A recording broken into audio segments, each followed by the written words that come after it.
आज से लगभग लाखों वर्ष पहले सत्ययुग में जब पृथ्वी में पाताल लोक के असुरों के राजा रंभ और कर्ण नाम के दो भाई हुआ करते थे और वे निसंतान होने के कारण निराशा के घोर अंधेरे में डूब चुके थे। तब उन्होंने देवताओं की तपस्या करने का निश्चय कर लिया, जिसके लिए रंभ ने अग्निदेव को खुश करने के लिए अग्नि के घेरे के बीचों बीच और कर्ण ने एक झील में आधा डूबकर वरुण देव की तपस्या करने लगा। फिर यूं ही तपस्या करते करते कुछ वर्ष बीत गए और एक दिन यह बात इंद्रदेव को पता चली। फिर उन्हें लगा कि जरूर यह दोनों असुर भाई वरदान पाने के बाद देवताओं का ही कुछ अहित करेंगे। जिसके बाद एक दिन इंद्रदेव धरती पर प्रकट हुए और उस झील के पास जा खड़े हुए जहां कर्ण झील में आधा डूबे हुए तपस्या कर रहा था। फिर इंद्रदेव ने एक विशाल मगरमच्छ का रूप लेकर झील में प्रवेश किया और कर्ण के ऊपर एक घातक हमला कर दिया, जिससे कर्ण की तड़प तड़प कर उसी झील में मौत हो गई। और इस घटना का एहसास रंभ को तपस्या करते वक्त ही हो चुका था और उसने अपने तपस्या के तेज से यह भी पता लगा लिया था कि वह विशाल मगरमच्छ कोई और नहीं बल्कि स्वयं इंद्रदेव हैं। रंभ अपने भाई कर्ण से बेहद प्रेम करता था और वह उसकी मौत का सदमा सह नहीं पाया। इसीलिए उसने अपने तपस्या को वहीं भंग कर एक तलवार प्रकट कर खुद को मारने ही जा रहा था कि अचानक वहां अग्निदेव प्रकट हो गए और उसे ऐसा करने से रोक लिया और रंभ से अपना इच्छित वरदान मांगने को कहा। जिसके बाद रंभ ने काफी सोचा और इंद्रदेव के दुष्कर्म को ध्यान में रखते हुए अग्निदेव से एक ऐसी संतान मांगी जो इंद्र को परास्त कर सके। इतना ही नहीं बल्कि तीनों लोकों में भी राज कर सके। जिसके बाद अग्निदेव ना चाहते हुए भी रंभ को यह वरदान दे बैठे कि जो मादा रंभ से प्रेम कर बैठेगी वही उसके उस बलशाली संतान को जन्म देगी। इतना कहकर अग्निदेव अंतर्धान हो गए। इसके बाद समय यूं ही बका गया और आखिरकार वह समय आ ही गया जब एक महेश वर्ग की राक्षसी को रंभ से प्रेम हो गया। फिर महिषी राक्षसी ने अपने वर्ग और परिवार से बगावत कर रंभ के साथ विवाह रचा लिया, जबकि यह रिश्ता दोनों के परिवारों और वर्गों को बिल्कुल भी मंजूर न था।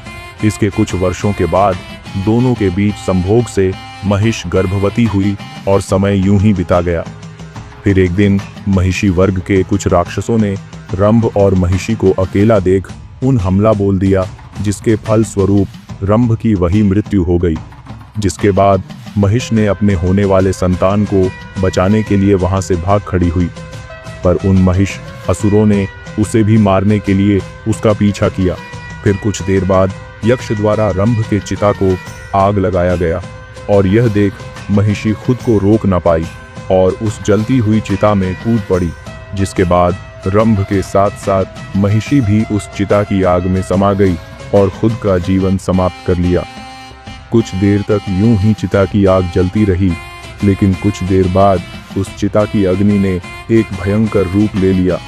जिसके बाद उस चिता की अग्नि में से एक बेहद बलवान और पहाड़ जैसा दिखने वाला असुर बाहर निकला, जिसे देख सभी यक्ष घबरा गए। वह इस सृष्टि का पहला ऐसा असुर था जिसे खुद के और अपने लक्ष्य के बारे में सब कुछ पहले से ही पता था, और वह असुर कोई और नहीं बल्कि बलशाली महिषासुर था। फिर कुछ देर बाद उसी जलती हुई चिता से दोबारा एक भयंकर विस्फोट हुआ और उसी चिता में से एक दूसरा असुर भी बाहर आया, और वह असुर कोई और नहीं बल्कि स्वयं रंभ था, जो कि पुनर्जन्म लेकर दोबारा लौटा था। और इस जन्म में वह रक्त बीज था और यह सब रंभ के द्वारा किए गए अग्निदेव के तपस्या का ही प्रभाव था। इसके बाद रक्त बीज ने महिषासुर को पाताल लोक चलने की बात कही, जिसके बाद महिषासुर ने साफ साफ मना कर दिया। उसने तपस्या और सारी सिद्धियां हासिल करने के बाद ही पाताल लोक में कदम रखने का प्रण लिया। जिसके बाद महिषासुर निकल पड़ा ब्रह्मदेव की तपस्या करने। फिर वह एक शांत वन में जाकर अग्निकुंड का निर्माण कर उसी में बैठ पड़ता है।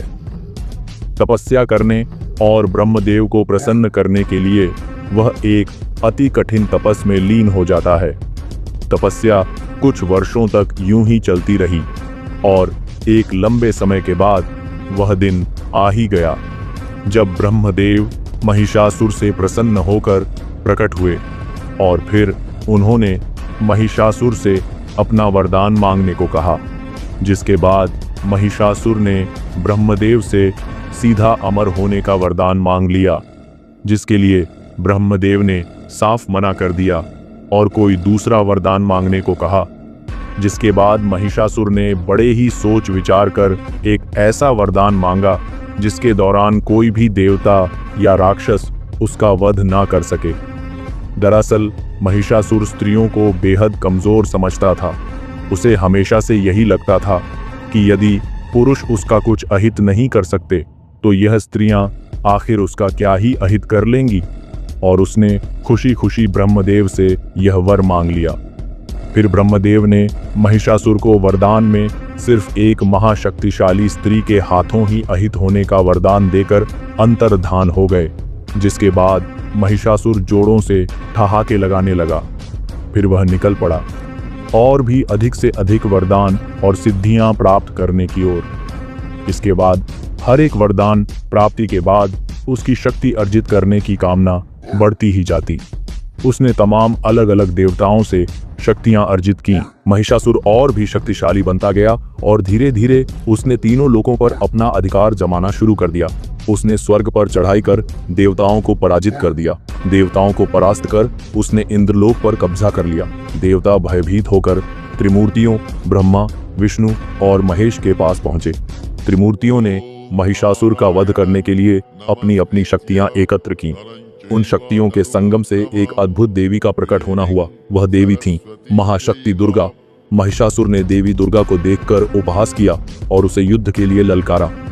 देवी दुर्गा ने अपनी सिंहवाहिनी पर सवार होकर महिषासुर का सामना किया। दोनों की सेनाओं के बीच भयंकर युद्ध छिड़ गया। देवी दुर्गा ने अपने धनुष से असुरों पर बाणों की वर्षा कर दी।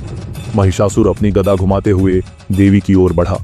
देवी दुर्गा ने अपने त्रिशूल से महिषासुर के आक्रमण को रोक दिया।